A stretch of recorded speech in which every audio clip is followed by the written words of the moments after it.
Ich werde für immer mit dir sein.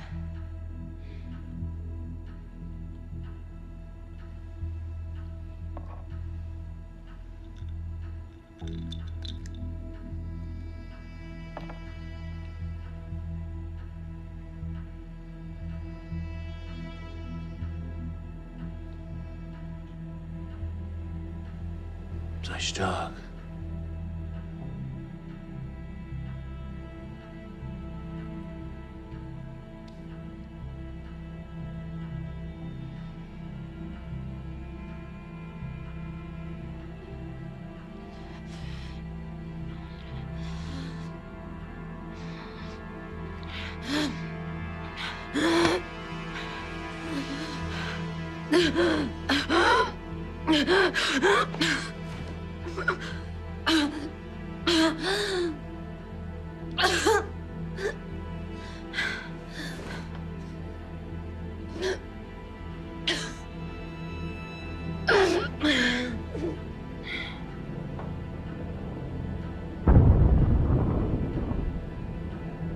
Wenn das Volk stirbt, müssen wir auch sterben.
When I was a boy, I was fascinated with the world.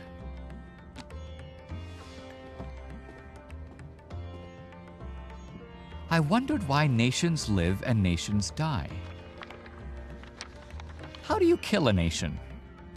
Like Germany. It destroyed several other nations before being destroyed itself at the end of World War II. Even powerful empires perish. Where's the Roman Empire today? Or the Soviet Union? Nations can be destroyed from the outside by invasion and conquest, or they implode from within by losing what makes them distinctive. I wonder if that could ever happen to America.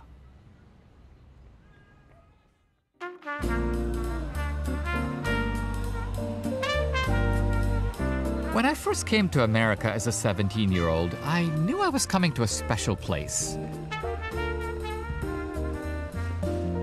I didn't know much about the Constitution, the Bill of Rights, any of that. I liked it here because I liked the people.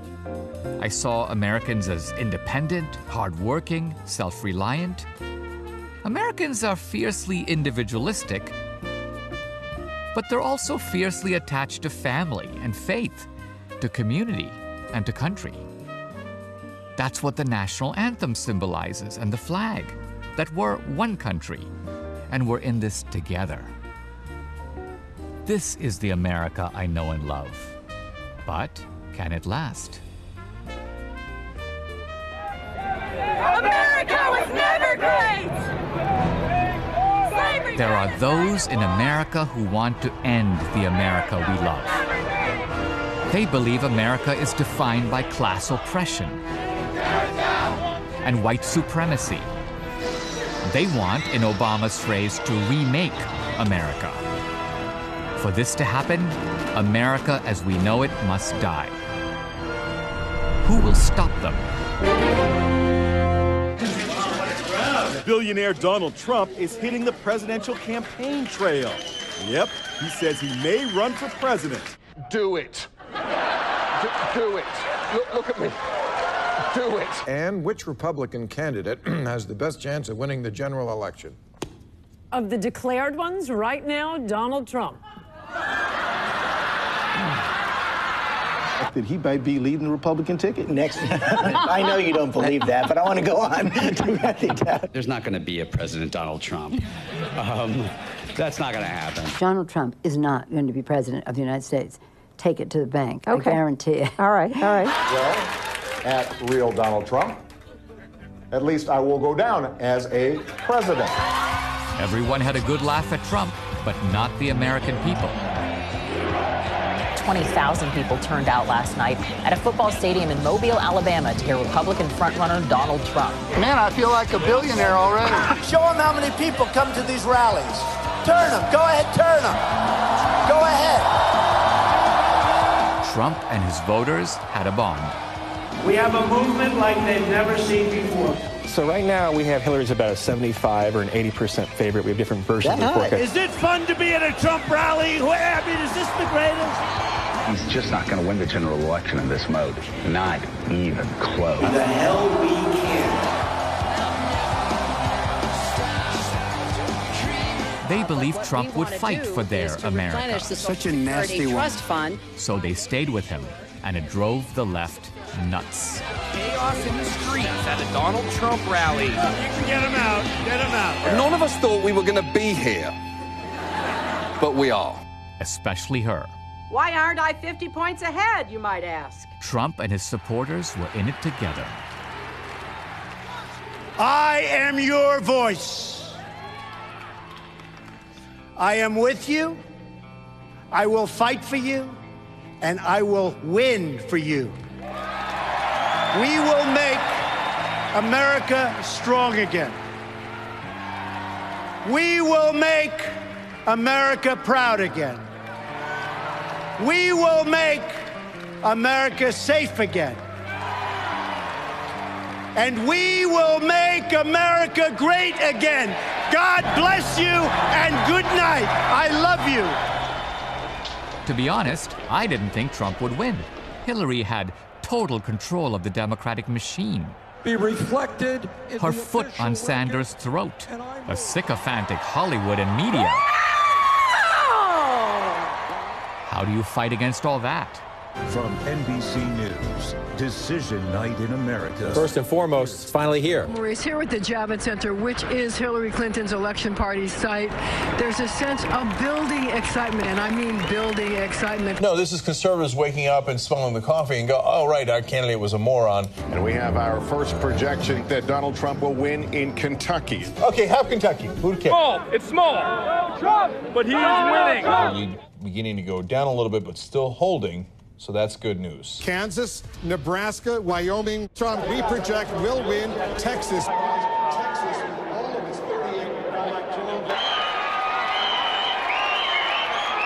Anderson, this night is turning out to be a real nail-biter. That Donald Trump is leading Hillary Clinton among white women in Ohio, North Carolina, Georgia, and Virginia. Does that surprise you? Kid, you should be nervous. This is not kidding around anymore. Louisiana, Montana, Missouri, Ohio. Are you me? Coming into the day, you had your projection above 70% for Hillary Clinton. Where is it right now? But the crowd now much more subdued here this evening. Donald Trump will carry the state of Florida. All right, we have another major projection right now. Donald Trump will carry the state of North Carolina. Oh, wow.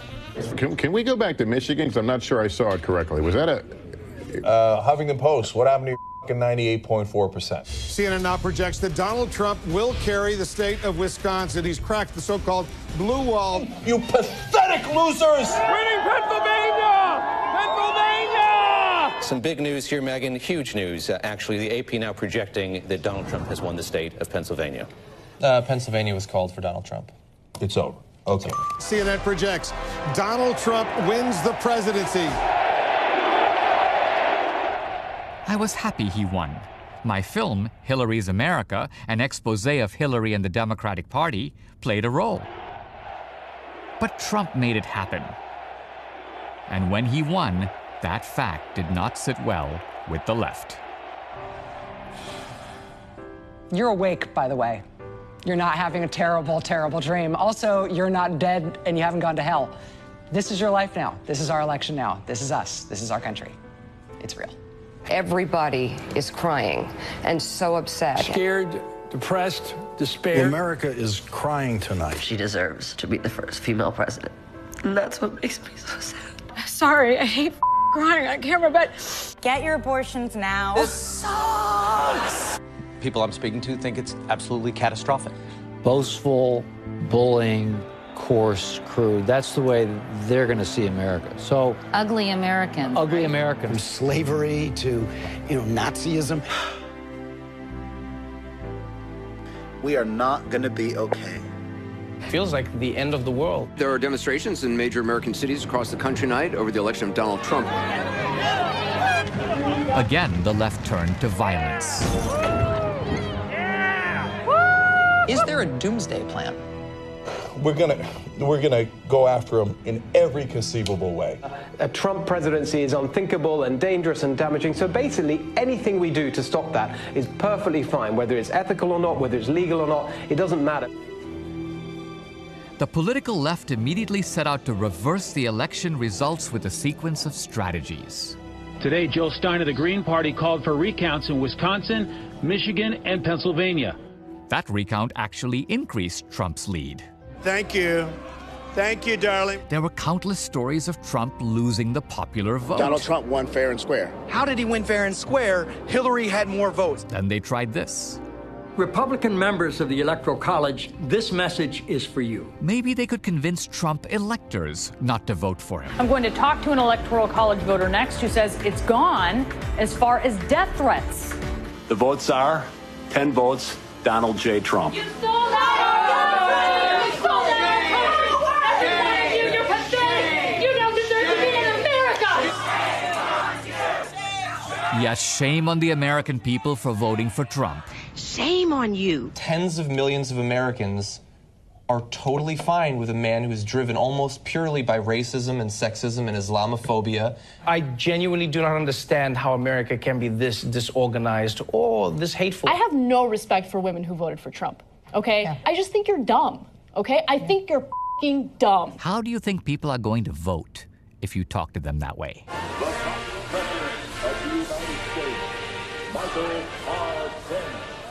More than 50 House Democrats boycotted the inauguration of President Trump, although the left did show up to riot. What Antifa is. This is what the anti-Trump movement is. This is total anarchy in the streets. Preserve, protect, and defend. Preserve, protect, and defend The Constitution of the United States. the Constitution of the United States. So help me God. So help me God. Congratulations, Mr. President.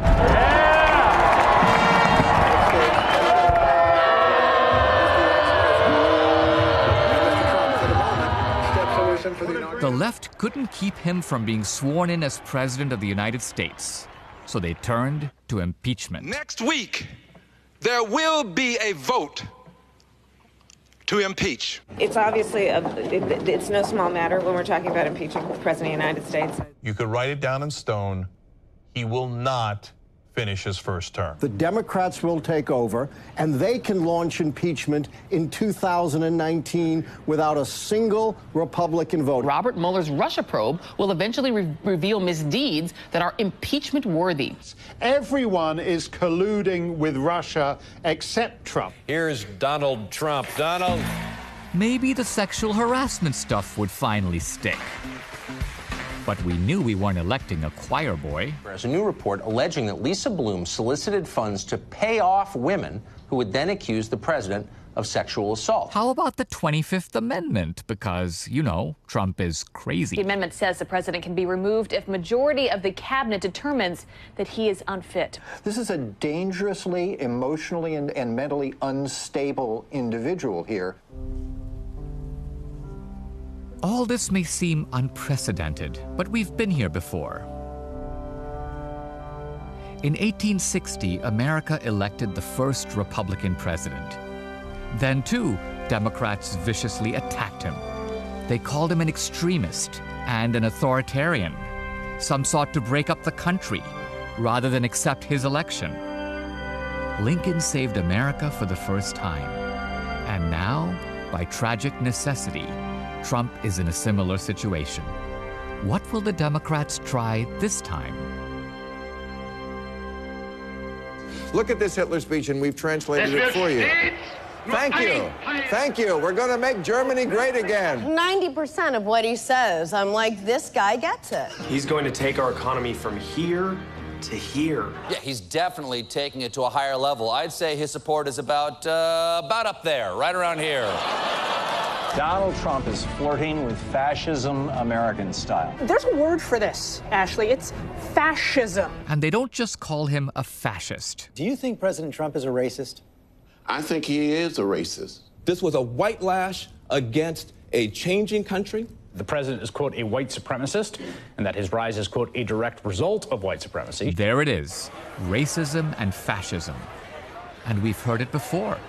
These incendiary accusations have been used for a generation to shame and smear Republicans, conservatives, Christians, and patriots.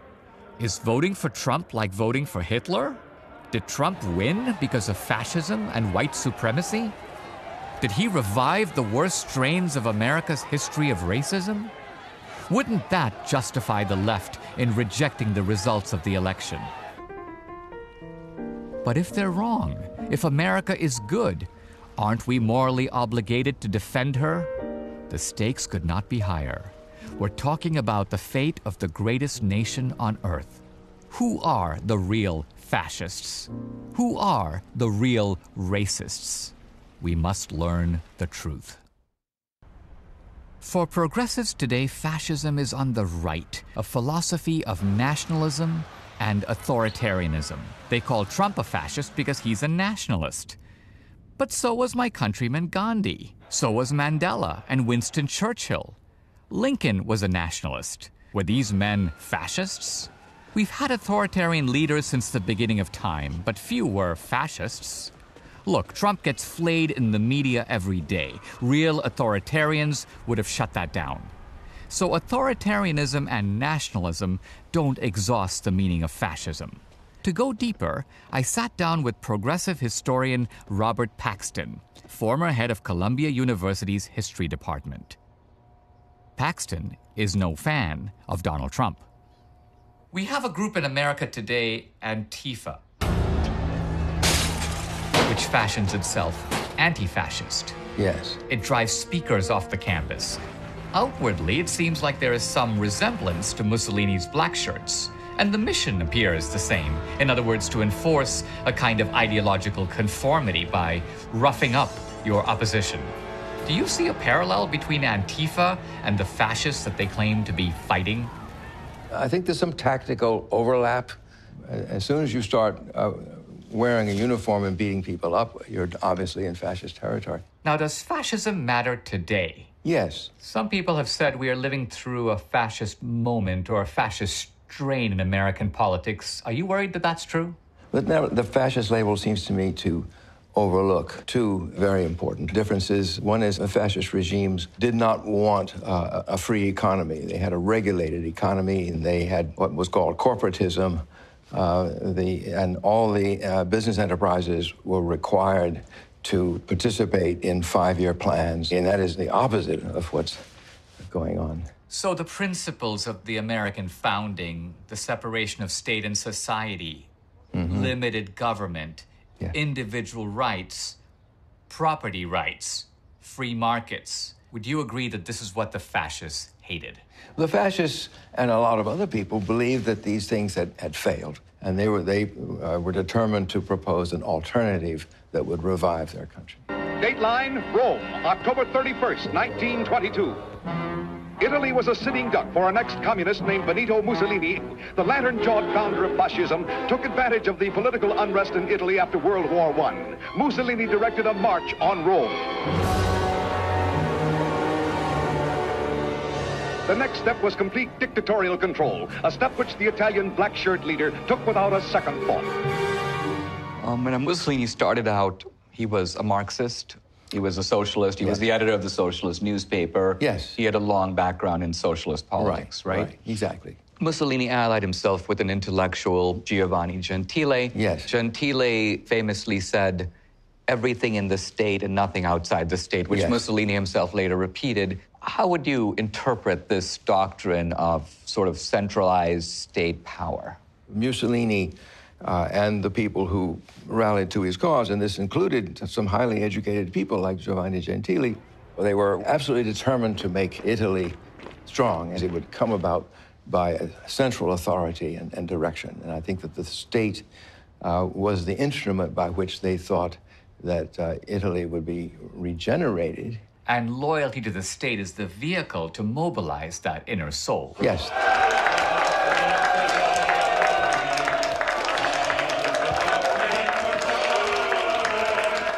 Mussolini was responding to what historians call the crisis of Marxism. Marx predicted that worker revolts would erupt in every industrialized country. But this never took place. Marx thought workers around the world would identify with each other on the basis of class. He rejected nationalism, saying a working man has no country. But Gentile, though himself a socialist, noticed that during World War I, working men fought for their own country. Mussolini and Gentile concluded that a new type of socialism was needed that would fuse nationalism and socialism. They called it fascism.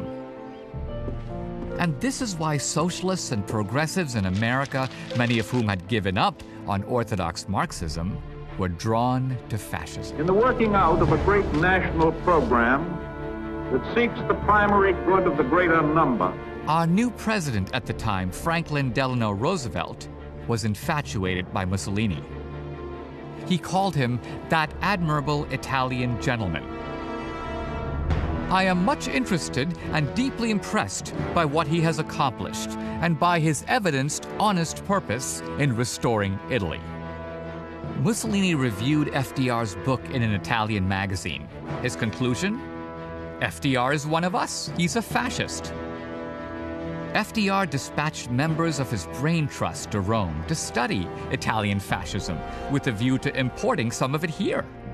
Rexford Tugwell, one of FDR's closest advisors, after returning from Italy, observed, "Fascism is the cleanest, neatest, most efficient piece of social machinery I've ever seen. It makes me envious." The head of FDR's NRA, or National Recovery Act, Hugh Johnson, spoke of the shining example of Mussolini.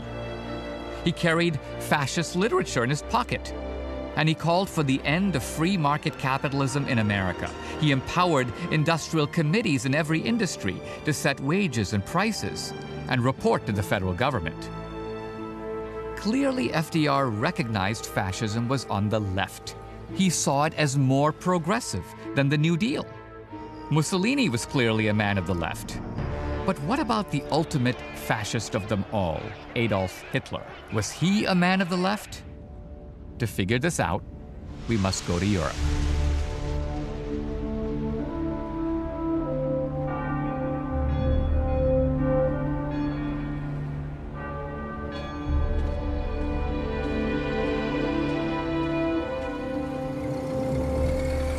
Hitler, like Mussolini, was a veteran of World War I. His politics were formed here, in Schwabing, in the atmosphere of bohemianism and sectarian socialism. The communist Lenin lived here in exile. Hitler and Lenin both frequented the same pub. Lenin famously didn't pay his bar tab.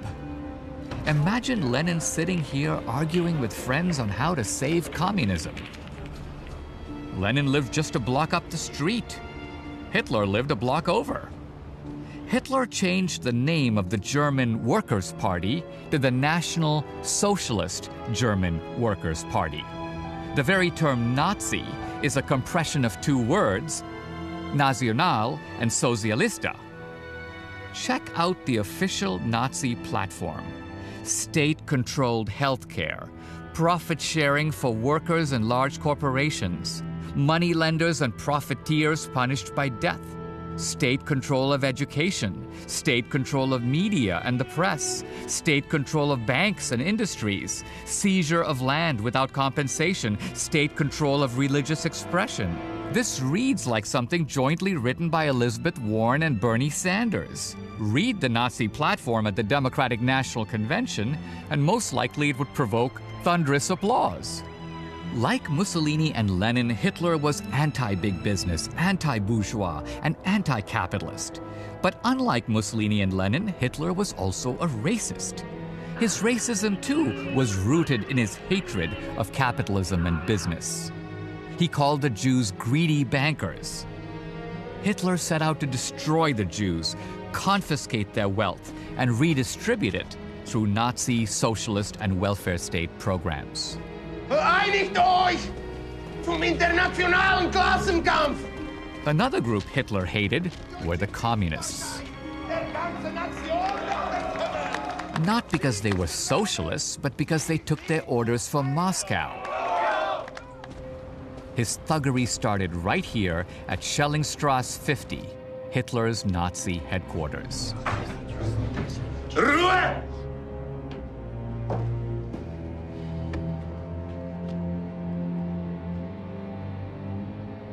Wir müssen die Kommunisten 10-mal so stark zurückschlagen! Hitler saw the communists as traitors to Germany. Factors. That's what you got. Na Kommunisti! Beerhogs, factories, universities! Deutsche Kriegspartei! He was a National Socialist, and they were International Socialists. He patterned his brown shirts both on Mussolini's black shirts and on the Ku Klux Klan. Eine einzige Kraft der ganzen Nation werden können! Sie sind The Nazi brown shirts and the Klan were both about the same size, 2 to 3 million members. Both groups targeted a vulnerable minority. In the case of the brown shirts, Jews. In the case of the KKK, blacks.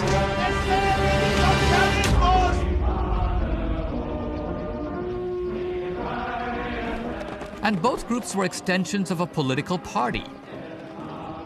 In the case of the brown shirts, the Nazi Party. In the case of the Klan, the Democratic Party.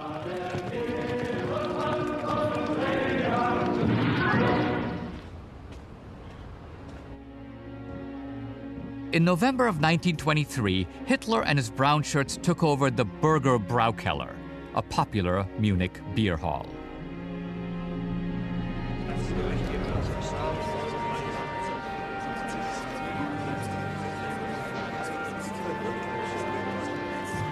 Platz machen hier. Entschuldigung. Ja, das weiß ich auch. Verstehe ich nicht.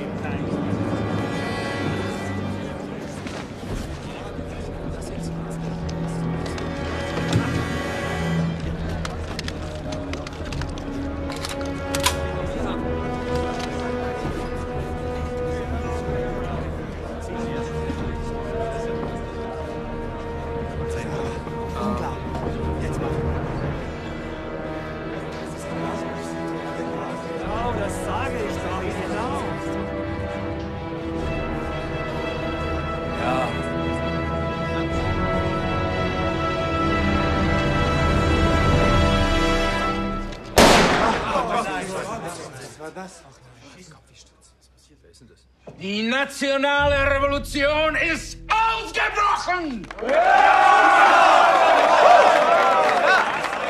Niemand darf den Raum verlassen! Entweder beginnt heute Nacht die deutsche Revolution, oder bin wir bei Morgendämmerung alle tot. The following day, Hitler and 2,000 party members marched on Munich to seize control. They were met by police. Hitler was arrested and sent to Landsberg prison, a formative period in his life. Here, Hitler dictated Mein Kampf to his fellow prisoner, Rudolf Hess. Der Nationalsozialismus ist der Entschluss, einen neuen Menschen zu erschaffen. Dort wird kein Wille mehr existieren, keine Königreiche, in denen das Individuum sich selbst gehören wird. Die Zeit des Glücks als private Angelegenheit ist vorbei. See how remote all of this is from the principles of Abraham Lincoln and the American founding? Hitler, however, had a much greater affinity for progressives and Democrats. Sie eine Lüge sagen und oft genug wird man es glauben.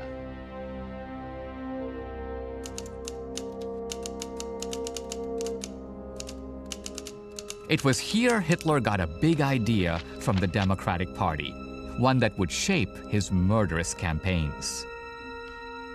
According to Pulitzer Prize-winning biographer John Toland, Hitler often praised the extermination of the red savages who could not be tamed by captivity.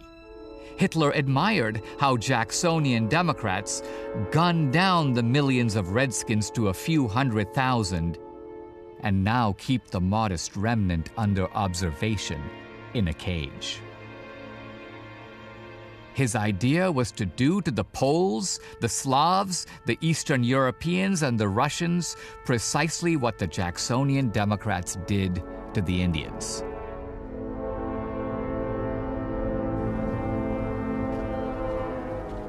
Hitler came to power in 1933.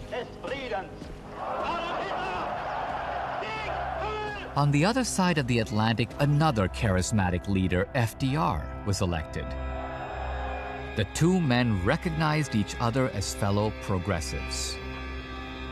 Here's what the Nazi newspaper, Völkischer Beobachter, said of the FDR administration. We too, as German National Socialists, are looking toward America. The Nazi paper congratulated FDR for replacing the uninhibited frenzy of market speculation with the adoption of National Socialist strains of thought. Of FDR's New Deal, the Völkischer Beobachter said, "We fear only the possibility that it might fail." Hitler quickly consolidated his power. He executed leaders of the brown shirts who had challenged his authority. This was the famous Night of the Long Knives. No! Some progressives try to portray Hitler as a right-winger by insisting he was anti-gay. But Hitler knew that the brown shirt leader, Ernst Röhm, was a notorious homosexual, as were many other brown shirts. When Hitler showed up to arrest Röhm, he encountered a remarkable scene. Allmannste! Röhm, Sie sind verhaftet! Sie sind ein Verräter! Röhm publicly suggested that he, not Hitler, was the true leader of the Nazi Party.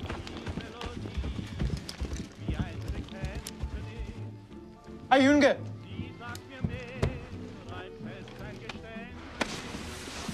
When Heinrich Himmler urged Hitler to purge the gay brown shirts out of the Nazi movement, Hitler refused.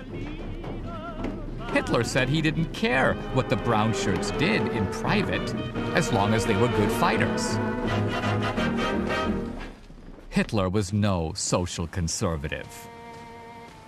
Earlier, we saw what Hitler learned from the Democrats, but was there anything he learned from American progressives? Investigative journalist Edwin Black, the son of Holocaust survivors, is the author of The War Against the Weak. Now, you have written that eugenics in America, and this is true in other parts of Europe as well, was a progressive cause. Progressive in what sense? Progressive in every sense. This was not done by people who thought that they were race haters. This was done by the do-gooders, the liberals, the people who wanted to improve society. Margaret Sanger, a progressive who wanted to help humanity, and her approach to doing that was to wipe away the existence of 2/3 of all people. You mean 2/3 of the entire American population? Yes, of course. And she actually explicitly said this? Of course. She wanted to get rid of human weeds. She wrote about this extensively. At one point, Hitler wrote fan mail to one of her colleagues on her board and said, your writings are my Bible. Now, this is Madison Grant, the head of the New York Zoological Society. Tell me about the meeting between Madison Grant and Whitney, another prominent eugenicist. Madison Grant is discussing his fan mail from Adolf Hitler, and Whitney has an identical letter just like it. And so they both have letters in which Hitler thanks them. All these eugenicists saying, we have had a dramatic impact on Germany. And you quote an American progressive eugenicist basically saying, hey, whoa, we've got to pick it up. The Nazis are beating us at our own game. That's right. While we were pussyfooting around, the Nazis were beating us at our own game. Why is it the case today, if I open a Planned Parenthood brochure, I get a completely different picture of Margaret Sanger than anything that you've described? What's going on is the reshaping and the falsifying of history. The Nazis also invented history. There's a role for people like me and a role for people like you. We spend our lives trying to authenticate the real history. We've learned how Hitler got his murderous conquest scheme from the Jacksonian Democrats. We've also learned how he got eugenic schemes from left-wing progressives. But what does Nazi racism owe to the Democratic Party? I went to see the historian and sociologist Stefan Kuehl, who has developed an international reputation for books like The Nazi Connection. I met with him in Munich. What was the essence of the Nuremberg laws? These are the laws of 1935. What did they seek to do? They actually gave a first definition of what is a Jew. It was not very easy for the Nazis to define what is a Jew. Meine Herren, wir sind hier, um Gesetze zu schaffen, die es uns Deutschen ermöglichen, das jüdische Problem zu lösen. Für solche Gesetze gibt es keine Präzedenzfälle. Weder in Deutschland noch in irgendeiner anderen industrialisierten Nation. Wie können wir das Gesetz nutzen, um die Bürger ihre Rechte zu bringen? Wir haben einen Präzedenzfall. Das ist unser Plan. Subjekte ohne Bürgerrechte. Amerika? Die.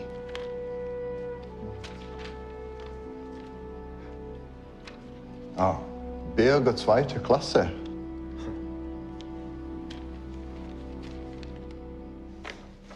Warum die Juden absondern?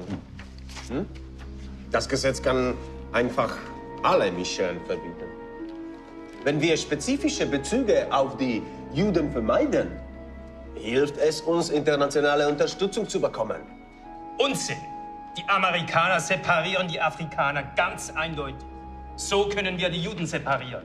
Und wer ist dann ein Jude? Eine Person mit jüdischem Vater, aber deutscher Mutter? Macht das einen Juden aus? Wie identifizieren die Amerikaner einen Neger? Die Eintropfenregel. Jede erkennbare Spur schwarzer Abstammung heißt, dass man als Schwarzer gilt. Menschliche Härte. Auch wenn jemand weiß aussieht und sich wie ein Weißer benimmt, kann er immer noch als Schwarzer gesehen werden. Die Eintropfenregel ist wohl zu streng. Wir können diese Blutzählung auf 3 jüdische Großeltern beschränken. The Nazi Nuremberg laws were directly modeled on the segregation laws of the Democratic Party. Every segregation law in the American South was passed by a Democratic legislature, signed by a Democratic governor, and enforced by Democratic officials. As for the Democratic one-drop rule, incredibly, the Nazis found it too racist even for them. As is well known, the Nazis also hated freedom of speech. The Nazi concept was called Gleichschaltung, which means bringing all the cultural institutions in line with Nazi ideology. This was the significance of the Heil Hitler salute and the draping of swastika flags off balconies. These things signaled humble conformity to Nazi doctrine.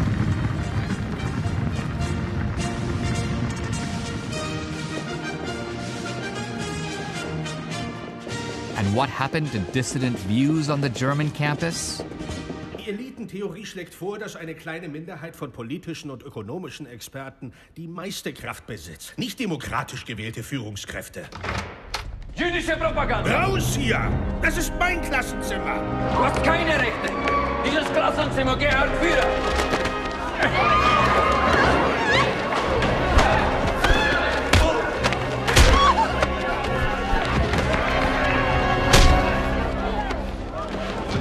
Du kannst nicht mehr frei sagen, was du meinst. Heil Hitler! Heil Hitler! Movements to crush dissent can quickly escalate from episodic violence to mass murder.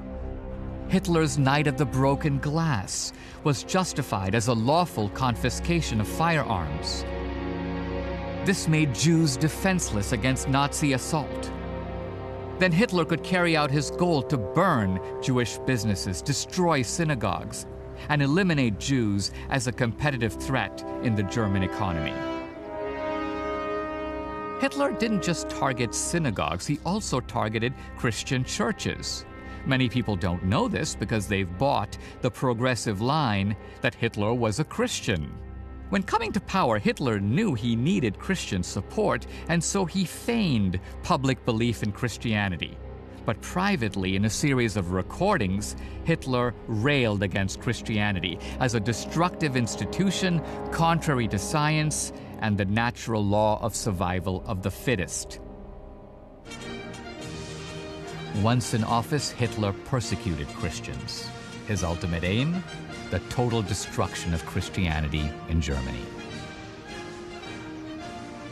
As a progressive, Hitler despised religious liberty. Nazism was his religion.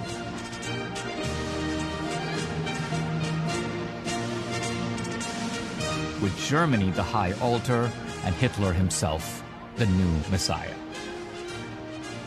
Hitler was no Christian. American progressives cheered Hitler's rise to power. They saw fascism, with its social control and its glorification of the centralized state, as a model for the future.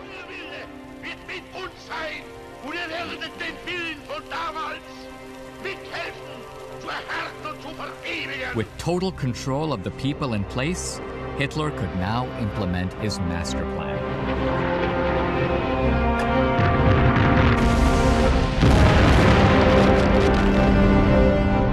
In 1939, he invaded Poland.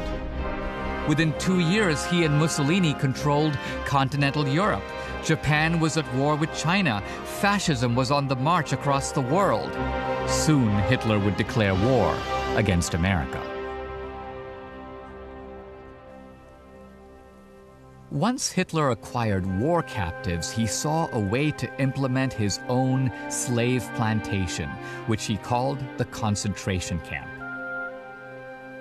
Concentration camps, which were forced labor camps, should be distinguished from death camps, whose sole purpose was extermination. What was the origin of these death camps? As Minister of Interior, directed a program aimed at aged, insane or incurable Germans, the so-called useless eaters. Thousands were committed to special institutions. Few ever returned. Evidence proves they were murdered because they were useless to the plans of the Nazi conspirators.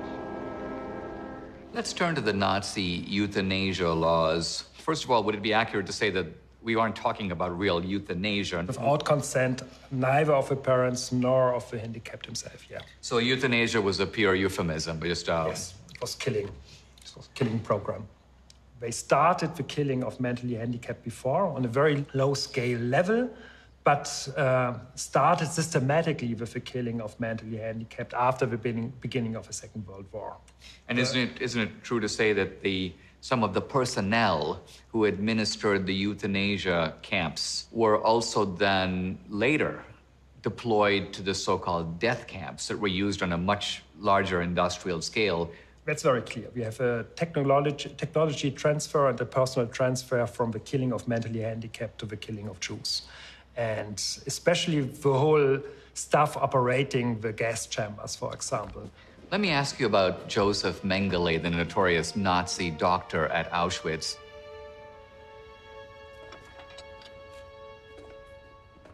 When you read about him, he saw himself as a progressive, somebody advancing not only the cause of science, but the future benefit to humanity. Progressive idea was very strongly part of the Nazi ideology. Would it surprise you if I were to tell you that after the war, Mengele went down to South America, where he actually had a sort of career as an abortionist? No, not at all. In classic progressive fashion, Mengele made an easy transition from one form of killing to another.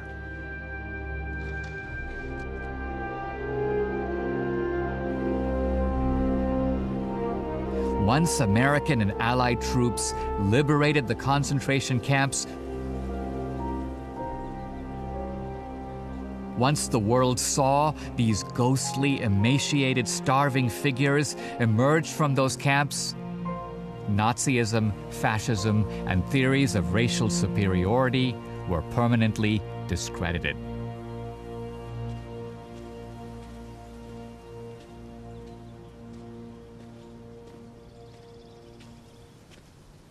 Immediately following the war, in the Nuremberg trials held here in room 600, the full horror of fascist and Nazi atrocities was put before the world. The United States of America present count 1 of the indictment, that all the defendants participated as organizers or accomplices in a common plan or conspiracy to commit crimes against peace, war crimes, and crimes against humanity.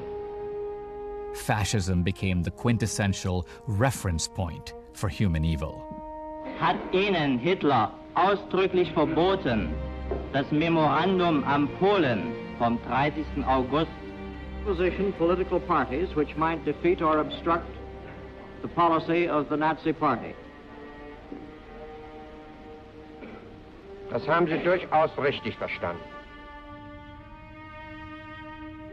Hermann Wilhelm Göring, on the counts of the indictment which you have been convicted, the tribunal sentences you to death by hanging. American progressives were in a panic. They realized that if future generations of Americans knew the intimate connection between progressivism and the Democratic Party on the one hand and the fascists and Nazis on the other, they would be finished. And so, taking a page from Hitler himself, they settled upon the idea of a big lie. First, they would muddle the meaning of fascism itself. They would take the socialism out of National Socialism.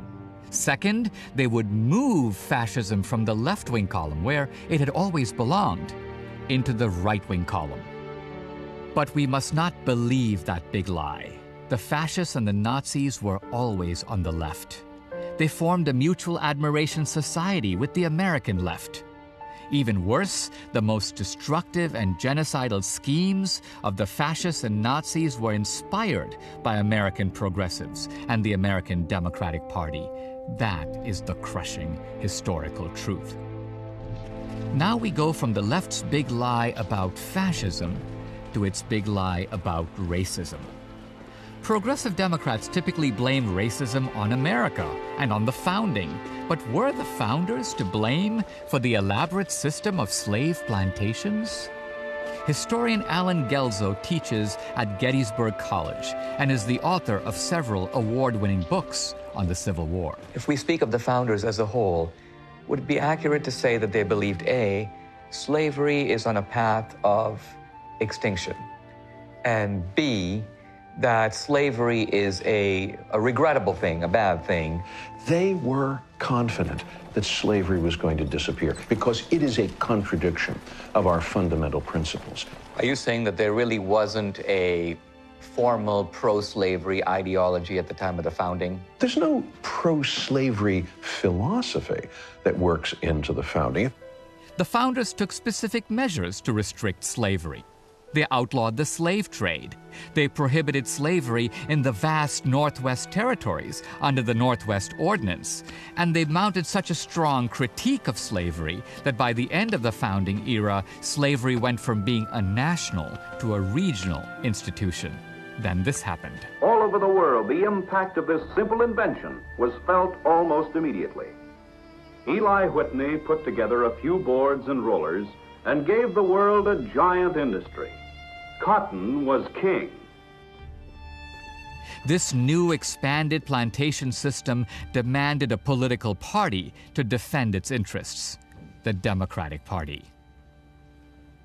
At the time of the founders, they thought slavery was a dying institution. But in the 19th century, that had changed. They now began to talk about slavery as a progressive institution. And why not? As George Fitzhugh, one of the principal pro-slavery propagandists, argued, isn't slavery the same thing as what we are reading about among European socialists? What else is slavery, Fitzhugh argued, but a practical form of socialism? Fitzhugh even tried to sell his idea to black leaders. He defends slavery as an early form of the welfare state. Fitzhugh argues that in slavery, unlike in capitalism, the slaves who cannot provide for themselves are looked after from cradle to grave. If you took the logic of that argument, the idea that the slave plantation is a kind of extended family, that from each according to his abilities to each according to his need, Marxian principle, that this was not only an excuse for enslaving black people, but there was nothing in the logic that prevented you from enslaving a white guy. Why not enslave white people? Or at least reduce them to an economic status little better than that? Why not also extend slavery into the northern free states? Lincoln thought he discerned the hand of a plot here. Would it be accurate to say that one of the key differences between the Republican and the Democratic Party is that the one party is founded on the idea of keeping the fruits of your labor, and the other party is founded on the idea we get to take your stuff either for our own use or because we've got some other better use for it? That became the credo of the Democratic Party. The great opponent of the Democratic plantation was Abraham Lincoln. In a phrase, Lincoln described the evil of slavery at its core. You toil and work and earn bread, and I'll eat it. Whenever I hear someone arguing for slavery, I feel a strong impulse to see it tried out on him personally. Lincoln ruthlessly exposed Democratic hypocrisy. Wolves devouring lambs, not because it is good for their own greedy maws, but because it is good for the lambs. For Lincoln, the fundamental sin of slavery, curiously enough, was not its racial aspect. That comes after. The fundamental sin of slavery is theft, because it says, you work, you toil, I will take the proceeds of that. And Lincoln's great anxiety was to point out how Northern Democrats had conspired together with Southern Democrats to promote justifications of taking away the fruit of other people's labor. Gelso is exposing the progressive strategy of blaming slavery on the South. The Northern Democrats were in league with the Southern Democrats, making slavery the sin not of the South, nor of America, but of the Democratic Party. Northern Democrats were fully as complicit in this as Southern Democrats. The powerful New York Democrat Martin Van Buren applied the idea of rural plantations in the South to urban centers in the North. When new immigrants came to America, they were poor, insecure, desperate. Some came as indentured servants. Like the slave populations in the South, they were a vulnerable people.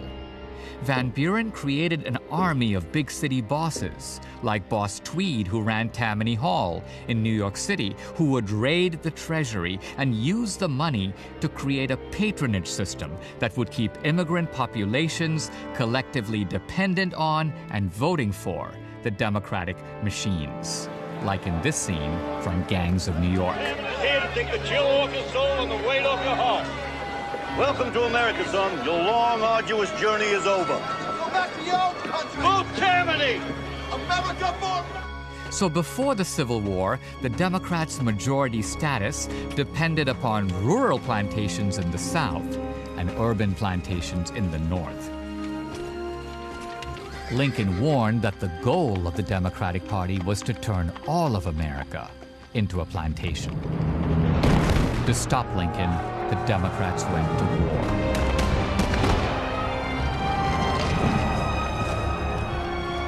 Lincoln won the war and demolished the old Democratic plantation. Republicans took steps to integrate former slaves into American life to create for the first time a multiracial democracy. Republicans pushed through 3 landmark constitutional amendments, freeing the slaves, guaranteeing the right to vote, and securing equal rights under the law. The Democrats overwhelmingly opposed all 3, and these were the Northern Democrats. The Southern Democrats had not yet been let back into the Union.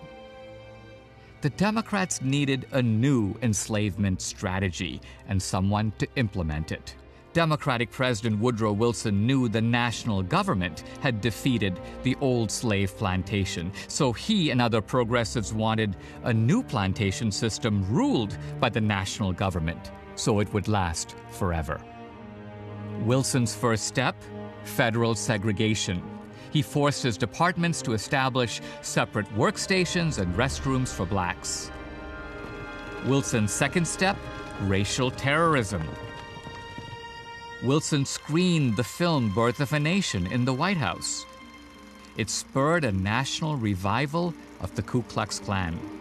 The Klan had previously been confined to a handful of southern states. Now it stretched from coast to coast. The Klan became the domestic terrorist arm of the Democratic Party. Wilson was the first progressive president. Progressive here means progress toward the powerful centralized state and away from the American founding. In the Democrats' new plantation scheme, the big house is the White House, and the plantation master is the president.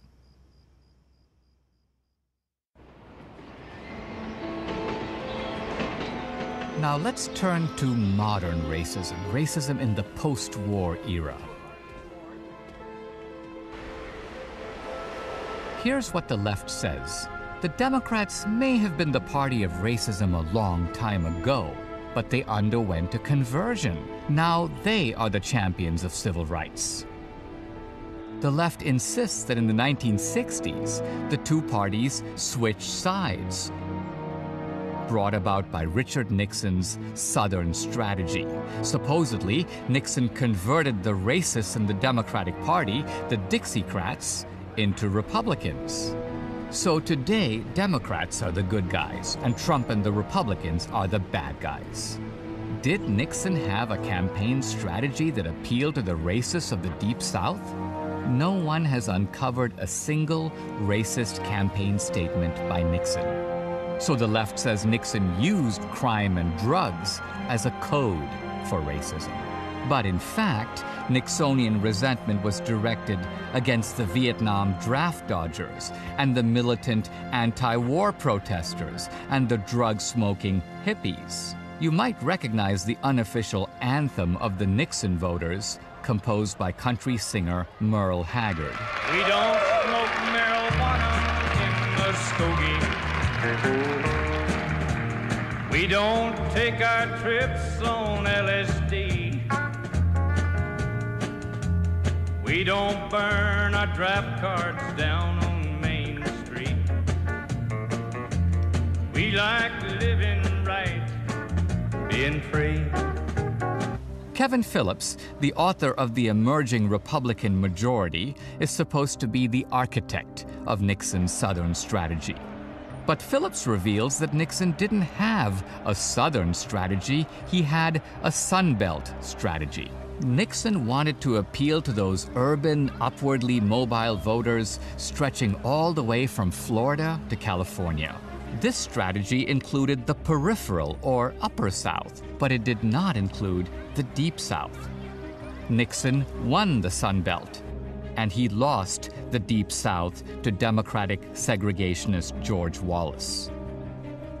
One of the first things Nixon did when he took office in 1969 was to introduce America's first affirmative action program. Nixon is helping minority people through his black entrepreneurship program. Now, would a racist president playing to a racist base give legal preferences to blacks over whites? Absurd. And what about those Dixiecrats? How many of them became Republicans? Here's a list of senators and congressmen who joined the Dixiecrat Party or voted against the Civil Rights Act of 1964. In the House, just one switched parties, Albert Watson. In the Senate, just one, Strom Thurmond. All the other Dixiecrats stayed in the Democratic Party. They died as Democrats. Case in point. Today, our country has lost a true American original, my friend and mentor, Robert C. Byrd. This is the former Klansman who led the filibuster against the Civil Rights Act. Obama and Bill Clinton attended his memorial service. They mentioned that he once had a fleeting association with a Ku Klux Klan, and what does that mean? I'll tell you what it means. He was a country boy from the hills and hollows of West Virginia. He was trying to get elected. The South's enduring shift into the Republican camp came not in the Nixon, but in the Reagan era. Reagan defended patriotism, free markets, family values, religious liberty. He was pro-life. It had nothing to do with race. As the South became less racist, it became more Republican. So the progressive Democratic claim that the party switched sides and the Democrats are now the good guys and Republicans are the bad guys is a big lie. Time to fast forward to the present. The Democrats have just one card left: Charlottesville.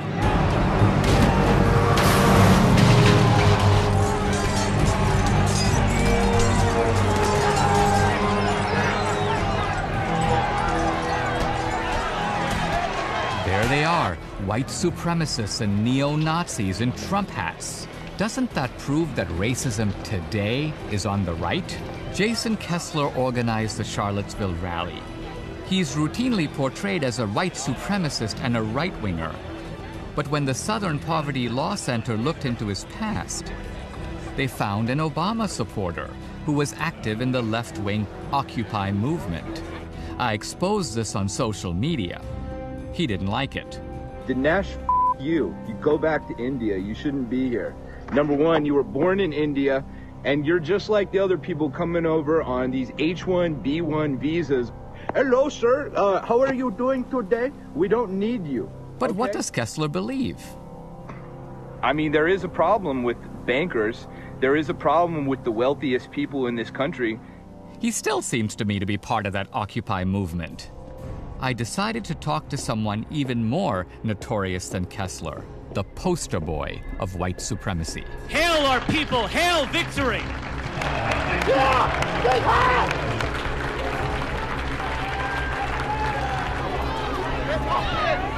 Protests over Richard Spencer's visit turning violent. White nationalist Richard Spencer is speaking at the University of Florida. Governor Rick Scott did declare a state of an emergency. Pepe has become kind of a symbol. Africans have benefited from their experience with white supremacy. Africans had never existed, world history would be almost exactly the same as it is today. Yeah, you just keep because we are the genius that drives it. Things. You don't get to tell me what I will be. Because my name's Richard Spencer. Richard Spencer, founder of the so-called alt-right movement. Their movement is broadly referred to as alt-right. Richard Spencer, a prominent member of the alt-right. What does Richard Spencer actually believe? People have called you a Nazi. Are you a Nazi? Oh, no, I'm not a Nazi. I'm not a neo-Nazi. I'm not any of those things. Now, you say you're not a neo-Nazi or a Nazi, and yet in the event that you had right around the time of Trump's inauguration, there were a whole bunch of guys who were giving the Nazi salute. You saw them. Sure. You didn't repudiate them. No. So you thought it was okay to have some Nazi salutes that in response to what you were saying? I utter the words, hail Trump, hail our people, hail victory. Doesn't hail Trump sound unnervingly like Heil Hitler? Sure. I was being Isn't very that why provocative. you were being provocative? Isn't it fair to say that you know that there is a media left out there that is looking to pin neo-Nazism on the right? And by doing this kind of thing, you're actually playing a part in a script. You're actually giving them what they want, which gives you a lot of media attention. It serves their script, but it actually hurts Trump. No, I don't think the alt-right has hurt Trump in the slightest bit. Would it be fair to say that you are not just against illegal immigration, but immigration, period? I would be actually happy to open the door to white South Africans. Would you be happy with an immigration policy that basically said, we want people from New Zealand, Australia, white guys from Europe, Iceland, and South Africa. We don't want that many people from, if any, Barbados or Bombay? Yes. Now, this seems very different than Trump. And by that, I mean, isn't it true that the line that Trump is drawing is not a racial line, but a line between the legal and the illegal immigrant? He's made a difference between the illegal and legal, sure, but I ultimately don't support that. Trump was quoted in the paper as saying, if there's an Indian guy working in Silicon Valley and his visa runs out and we have to send him home, that's a loss. That's something we should try to prevent. You disagree? I do disagree with that. The H-1B visa program has been totally detrimental to white people. In Richard Spencer's world, what would you do with non-white immigrants who are here? A good example would be me. I'm a naturalized U.S. citizen. Would you send me home? I hope that we can begin to pursue a new policy of re-immigration. And that would be about allowing people to go home again. I mean, I hear you echoing a white Malcolm X philosophy. Is it fair to say as a generality and as a succinct way to put it that you believe in segregation of the races? We do believe in separation, standing on our own feet among our own kind and solving our own problems. And that's the only way you'll get a solution to the vital race problem in this country. Mr. Muhammad teaches us to love our own kind and let the white man take care of himself. And so if you and Malcolm X were at the table, you'd get along just fine. I think we could have a respectful dialogue if Malcolm X were at the table. Do you agree that what you're articulating is a philosophy that was very prevalent among really progressive Democrats in the early 20th century? I am sure there are instances in which left-wing thinkers or entities adopted nationalism. What it means to be on the right, what it means to be a conservative, is actually deeply collectivist. It is not individualistic Pause at for a all. moment. So as I would say as a conservative, I'm conserving the philosophy and the principles of the American founding. You're not. I've been critical of the American founding and throughout my writings, my career. Sure. What was wrong with the American founding? This notion that we will create a state to protect human rights or individual rights. I mean, no state in the history of the world, including the United States, was ever created like that. So all men are created equal, true or false? False, obviously. What about the idea that... No one that... actually believes that. I mean, seriously, no one believes that. The idea that, let's say, we have a right to life, true or false? A right? I don't think we have rights to really anything. I don't think we should ever pledge allegiance or worship legal documents. And would you agree that at the end of the day, it is the individual who serves the state and not the other way around. There are duties that we have to the state. But this notion of a limited government, which, as you know, the founders saw the government as the enemy of our rights.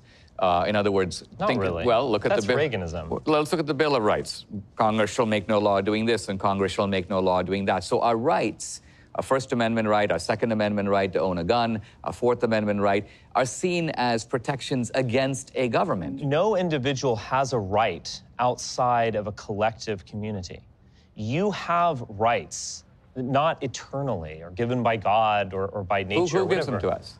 You have them because you're a part of this community. Ultimately, the state gives those rights to you. So the state is the source of rights, not the individual. It simply is. What would be your take on, say, Reagan? I do not think that he was a great president. Who's your favorite president? There is something about Jackson. There's something about Polk as well, someone who only served one term. But I mean, Jackson and Polk, as you know, both Democrats. Party is just the vessel that one uses. I mean, Jackson's the founder of the Democratic Party. You can find perhaps elective affinities, perhaps kind of ironic affinities between myself as an identitarian and a progressive Democrat from the 1920s or something. Have you seen the movie Birth of a Nation? Yes, I have. What did you think of it? It's an amazing film, one of the most important films ever made. Certainly a racialist component to that. It appealed to many Americans, including many presidents. Right, well, that's my point, is that a progressive Democrat, Woodrow Wilson, shows that movie in the White House to the cabinet, and this leads to a kind of Klan revival around the country. So you see why I'm placing you in that tradition? Because that's your team. If that's progressivism, then I guess I'm a progressive. I'm fine with that. International socialism. To be honest, I'm not totally opposed to socialism when done right. I think we actually should use the government to benefit ourselves, the people of this country. I think we should have a national healthcare system. I think we should quadruple national parks. I think we should make this world a better place, and I think government has a role to play in that. Now, there's very little on which Spencer and Trump actually agree. Trump's a flag-waving patriot who cherishes the American founders. Spencer isn't and doesn't. Trump's a free market capitalist. Spencer prefers a strong centralized state regulating markets and dispensing entitlements. Trump wants to keep illegals out so legal immigrants and citizens, whether white, black, or brown, can thrive. No matter where they come from, no matter what faith they practice, they form a single, unbreakable team. That's what we are. We're a team. As a nation, we're a team.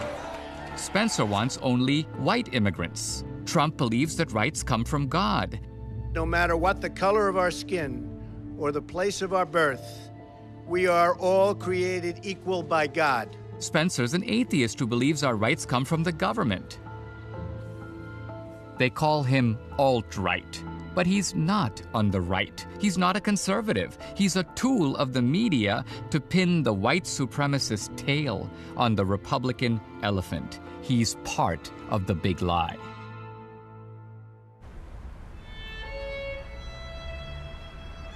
We've talked about the racist history of the Democratic Party, stretching all the way to the present, but where's the racism now?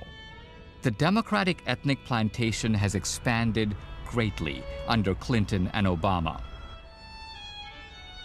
The historian Kenneth Stamp identifies the 5 distinctive features of the slave plantation: dilapidated housing, broken families, a high degree of violence necessary to keep the plantation together, no opportunity, no one gets ahead, and a pervasive atmosphere of nihilism and despair.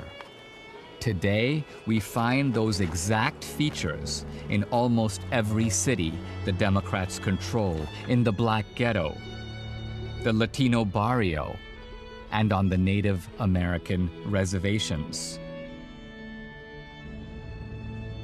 This is racism's contemporary face. Democrats try to deflect attention, to a few powerless white nationalists so that we'll miss the racism that is institutionalized within the modern democratic plantation.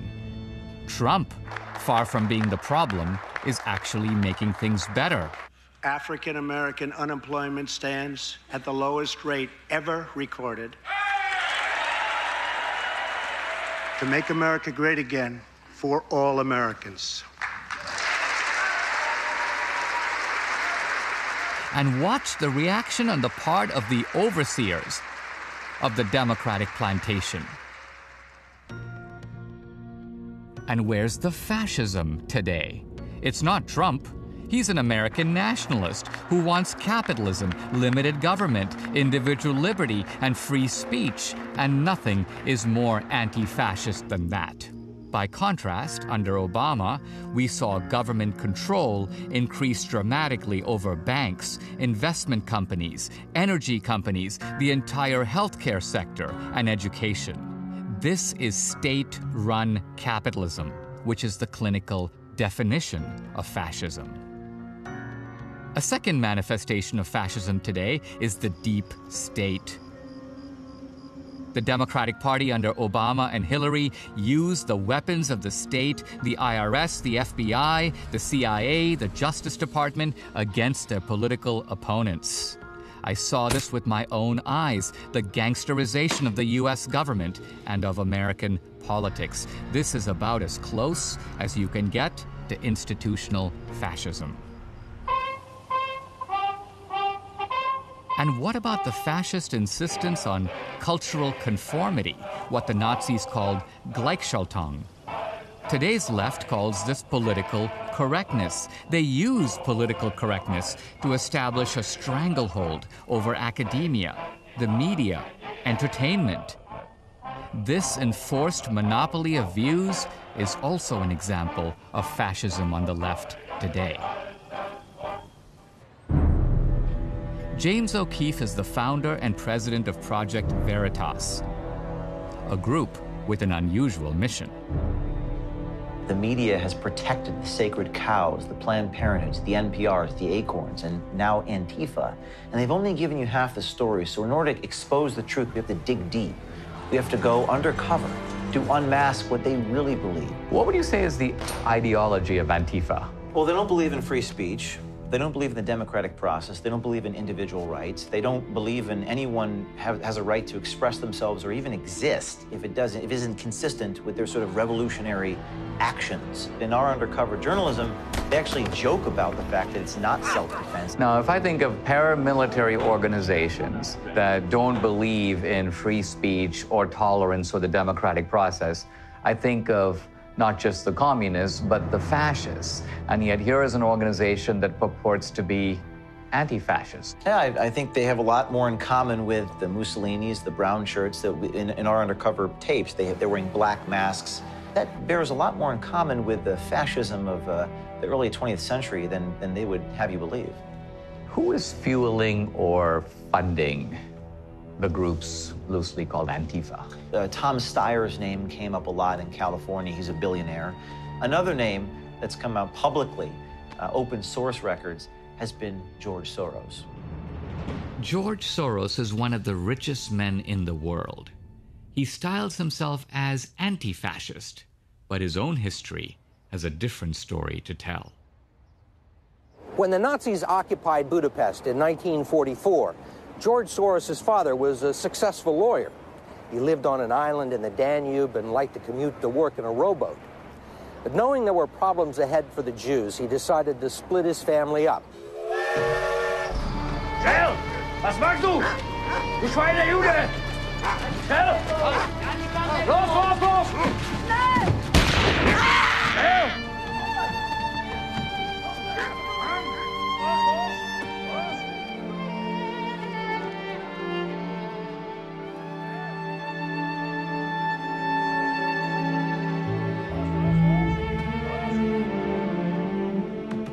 And he bribed a government official to take 14-year-old George Soros in and swear that he was his Christian godson. But survival carried a heavy price tag. While hundreds of thousands of Hungarian Jews were being shipped off to the death camps, George Soros accompanied his phony godfather on his appointed rounds, confiscating property from the Jews. I was 14 years old, and I would say that that's when my character was made. In what way? That one should think ahead, one should understand and anticipate events.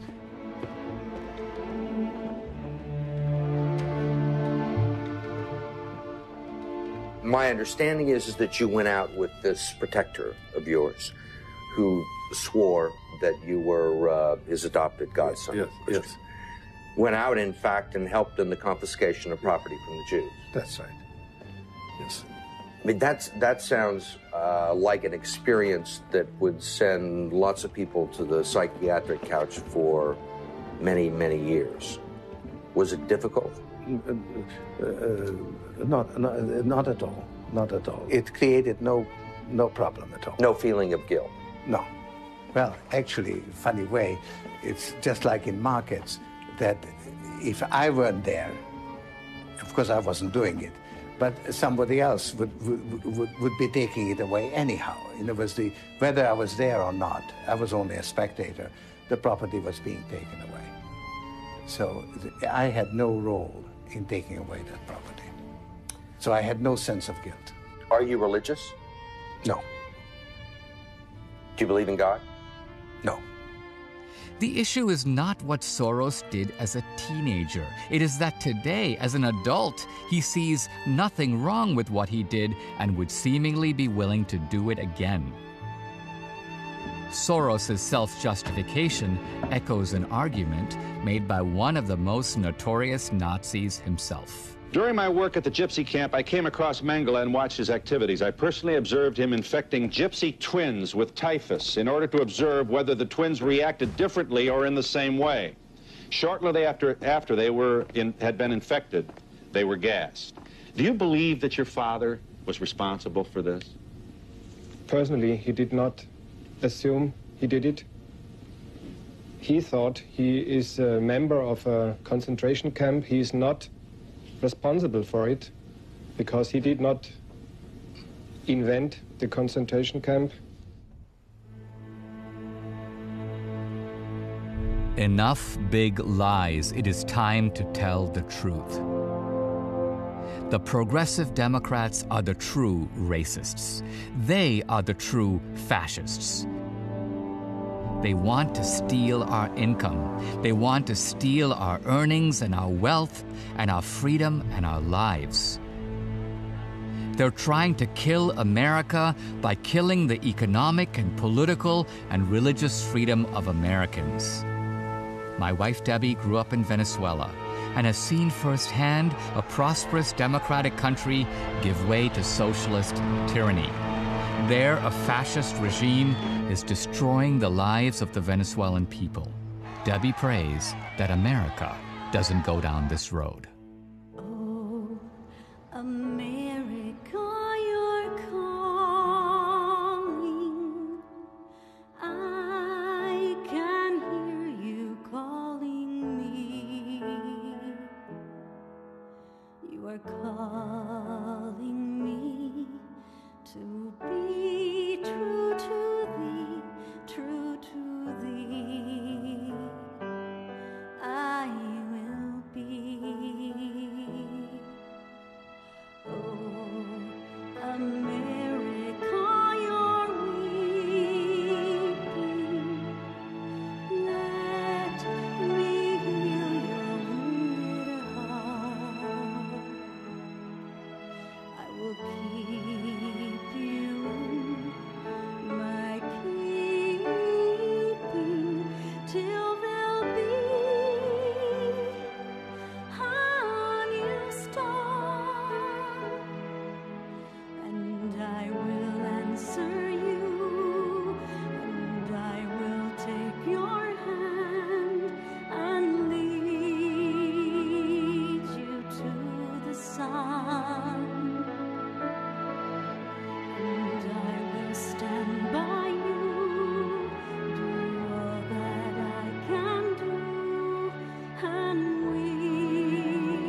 How do we fight the tyranny of the left? We as citizens have to do our part, as some did, even in Nazi Germany. Like Lenin and Hitler, Sophie Scholl came here to Schwabing to study. While attending university, she learned of the atrocities of the Nazis. She saw them. As a devout Christian, she rejected Nazi indoctrination and joined the White Rose, a group of activists horrified by German war crimes.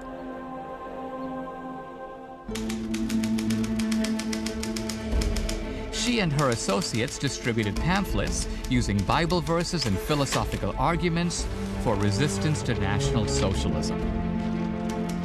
She showed us how one individual can fight to save a nation.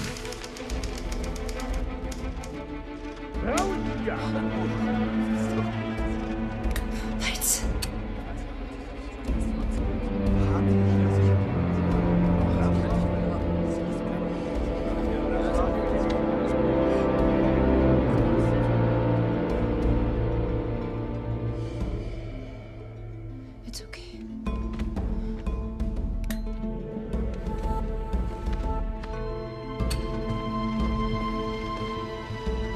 Therefore, every individual conscious of his responsibility as a member of Christian and Western civilization must defend himself as best he can at this late hour. He must work against fascism and any similar system of totalitarianism.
Every word that comes from Hitler's mouth is a lie.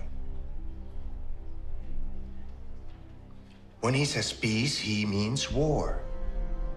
And when he blasphemously uses the name of the Almighty, he means the power of evil, the fallen angel Satan.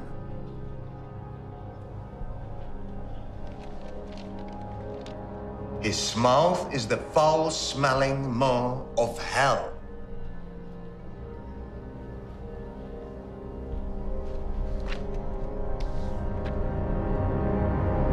How dare you speak against the Führer?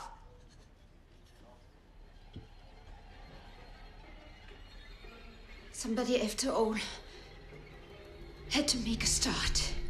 What we wrote and said is also believed by many others. They just don't dare to express themselves as we did. Found guilty, you will be put to death for this treason.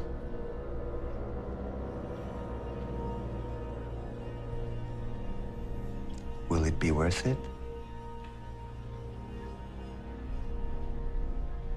An end in terror is preferable to a terror with no end.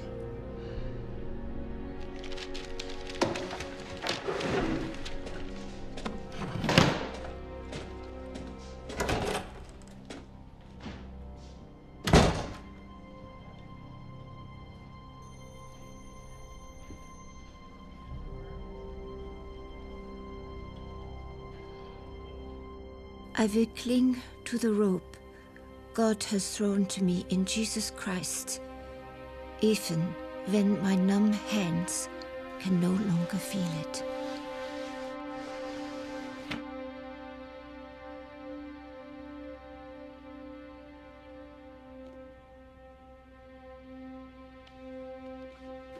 Isn't it a riddle and awe-inspiring that everything is so beautiful despite the horror?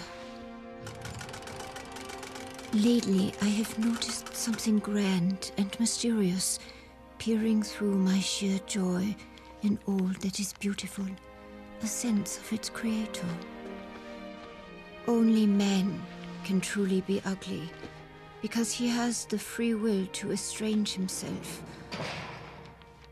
from the song of praise.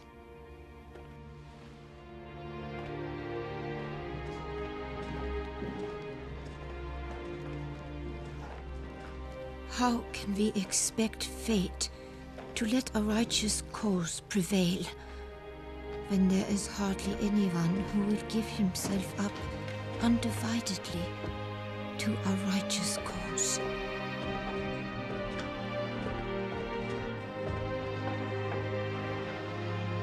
Stand up for what you believe in,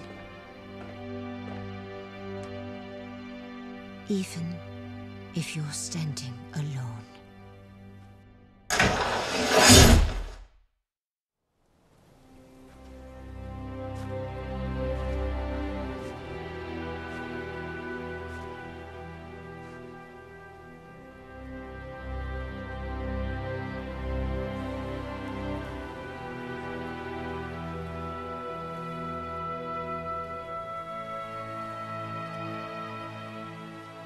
She showed us how one individual can fight to save a nation. How do we, as a nation, fight leftist tyranny? Reagan knew how to fight. Mr. Gorbachev, open this gate. Mr. Gorbachev, tear down this wall. And Reagan knew how to win. Fascism ever comes to America, it'll come in the name of liberalism. And what is fascism? Fascism is private ownership, private enterprise, but total government control and regulation. Well, isn't this the liberal philosophy? The conservative, so-called, is the one that says less government, get off my back, get out of my pocket, and let me have more control of my own destiny. Trump is the inheritor of the Reagan mantle. Do we have the desire and the courage to preserve our civilization in the face of those who would subvert and destroy it. The parties haven't switched sides. The main issue separating them is the same as in 1860. You toil and work and earn bread, and I'll eat it. Lincoln exposed the Democratic Party as the party of theft. Republicans, he said, stand for the right of Americans to keep the fruits of their labor. Well, that's what Republicans stand for now. That's what Trump is fighting for. Democrats have gone from one theft scheme to another. You work, and they take what you earn to keep themselves in power. Democrats were the party of tyranny and enslavement in Lincoln's time, and they are the party of tyranny and enslavement now. If Lee had been victorious at Gettysburg, that would have brought down the entire administration. And what the future beyond that would have been is almost unthinkable, because then where would there have been an American republic to intervene against German militarism in World War I, or worse still, the universal midnight of Nazism in World War II? The consequences of Gettysburg, if they'd gone in the other direction, are simply enough to make the flesh creep. Lincoln was tough. He refused to give up his electoral mandate. He insisted it belonged to the American people. He united Republicans behind that toughness. Trump has Lincoln's inner toughness, but he needs the Republican Party to get behind him. Lincoln was the architect of a decent American nationalism. Trump must follow in Lincoln's footsteps. In this way, Trump can complete the task to which Lincoln dedicated his life, shutting down once and for all the Democratic plantation. A nation dies when its people are not free. It's our America. Let's save it for the second time. It is rather for us to be here dedicated to the great task before us, that from these honored dead, we take increased devotion to the cause for which they gave the last full measure of devotion. That we here highly resolve that these dead shall not have died in vain, that this nation, under God, shall have a new birth of freedom, and that government of the people, by the people, and for the people, shall not perish from the earth. Mine eyes have seen the glory of the coming of the Lord. He is trampling out the vintage where the grapes of wrath are stored. He has loosed the faithful lightning of his terrible swift sword. His truth is marching on.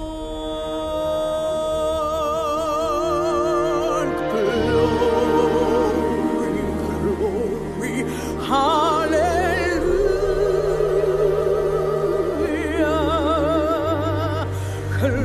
Glory, glory, hallelujah.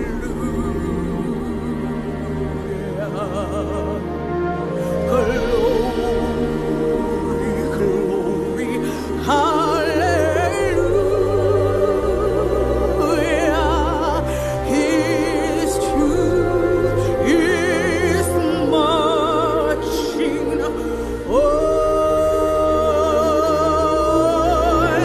in the beauty of the lilies. Christ was born across the seas with the glory in his bosom that transfigures you and me, as he died to make men holy. Let us live to make men free. While God is marching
declare